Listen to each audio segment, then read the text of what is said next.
కొంతమంది ఎమోషనల్గా ఇంబ్యాలెన్స్ అవుతూ ఉంటారు. ఎమోషనల్ ఇంబ్యాలెన్స్ అంటే అర్థం ఏంటంటే తమ మీద తమ కంట్రోల్ ఉండదు. కోపం విపరీతంగాను, అసూయ విపరీతంగాను, ద్వేషం విపరీతంగాను, అంటే అంటే ఒక విధంగా చెప్పాలి అంటే అన్కంట్రోలబుల్, ఇంబ్యాలెన్స్డ్ అనమాట.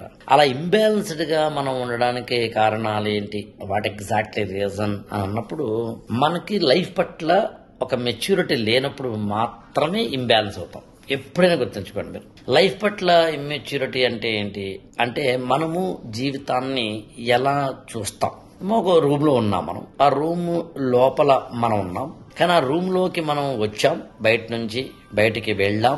అబ్బో రూమ్ బయట ఏముందో, ఆ రూమ్ మాత్రమే కదా ఇంటి బయట ఏముందో, ఆ ఇల్లు మాత్రమే కదా వీధి బయట ఏముందో, ఆ వీధి మాత్రమే కాదు ఊరు బయట ఏముందో, ఊరు మాత్రమే కాదు జిల్లా బయట ఏముందో, రాష్ట్రం బయట ఏముందో, సముద్రాల అవతల ఏముందో మనకు అవగాహన ఉంటుంది. ఈ అవగాహన ఉండడాన్ని మెచ్యూరిటీ అంటారు. చింటి పిల్లవాడిని అదే రూమ్ లో కూర్చోబెట్టాను, వాడికి బయట ప్రపంచం తెలియనంత వరకు వాడు ఏమనుకుంటాడంటే ఈ రూమే ప్రపంచం అనుకుంటాడు. ఈ రూమే ప్రపంచం అనుకున్నాడు అంటే అర్థం నూతిలో కప్ప. నూతిలో కప్ప అంటే ఇమ్మెచ్యూరిటీ. ఈ చేతిలో ఒక బంగారపు బిస్కెట్, ఈ చేతిలో ఒక మామూలు బిస్కెట్ పెడితే ఈ చంటి పిల్లవాడు బంగారం బిస్కెట్ కాదు, నాకు ఈ క్యాడ్బెరీ చాక్లెట్ కావాలి అంటే అది ఇమ్మెచ్యూరిటీ. బంగారం విలువ తెలిసి బంగారం కావాలి, క్యాడ్బెరీ చాక్లెట్ ఎలా అయినా కొనుక్కోవచ్చులే అనుకోవడం మెచ్యూరిటీ.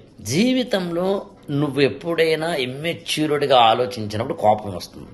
తప్పులు అందరూ చేస్తారు, నేను కూడా చేస్తాను. తప్పులు చేయడం సహజం. తప్పులు చేయడం సహజమైనప్పుడు నేనెందుకు దాని మీద అగ్రెసివ్గా రెస్పాండ్ అవ్వాలి అని అనుకోగలిగితే మెచ్యూరిటీ. ఆ మెచ్యూరిటీతో ఆలోచిస్తే కోపం రాదు. ఒకరిని మోసం చేశారనుకుంది, అప్పుడు నీకు బాధ వస్తుంది. మోసం చేయడం సహజం, జనాలు మోసం చేస్తారు, అది అత్యంత సామాన్యమైన విషయం. దాన్ని ఎలా మనం ఆ డ్యామేజ్ ని కంట్రోల్ చేసుకోవాలి, లేదా ఆ మోసపోకుండా మనం ముందే జాగ్రత్త ఎలా పడాలి అని కనుక ఆలోచిస్తే మెచ్యూరిటీ. అలా కాకుండా మనం మోసపోయాం, మోసం చేశాడని చెప్పి వాడిని తిట్టడం, మనం తిట్టుకోవడం చేస్తాం. మనం కొంచెం బట్టలని కనుక సరిగ్గా వేసుకోకపోతే అమ్మాయి రోడ్డు మీదనో లేకపోతే కనుక ఈ సోషల్ మీడియా వస్తే వాడో వీడో కోతి మాటలు అంటారు, విడిచిపెట్టు, రోడ్డు మీద వెళ్తుంటే ఏనుగు కుక్కలు మురుగుతాలే అనుకోగలిగితే మెచ్యూరిటీ.